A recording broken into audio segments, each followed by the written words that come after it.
म्हसवड पोलिसांची अवैध दारू विक्री अनुषंगाने कारवाई। दुर्दैव तालुका मान येथील आठवण ढाब्याच्या शेजारी अवैध दारू विक्री करणाऱ्या आरोपीस अटक। अवैध धंद्यावरील कारवाईचा सिलसिला सुरूच।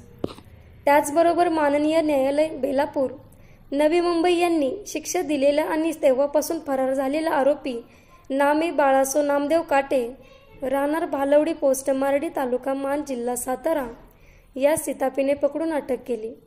सदरची कामगिरी सहाय्यक पोलीस निरीक्षक अक्षय सोनवणे, अमर नारनवर, सुरेश हंगे, जगन्नाथ लुबाळ, मैना हंगे, अभिजित भादुले, सतीश जाधव, योगेश सूर्यवंशी, भास्कर गोडसे, राहुल थोरात, दया माळी, पूनम जाधव यांनी केलेली आहे।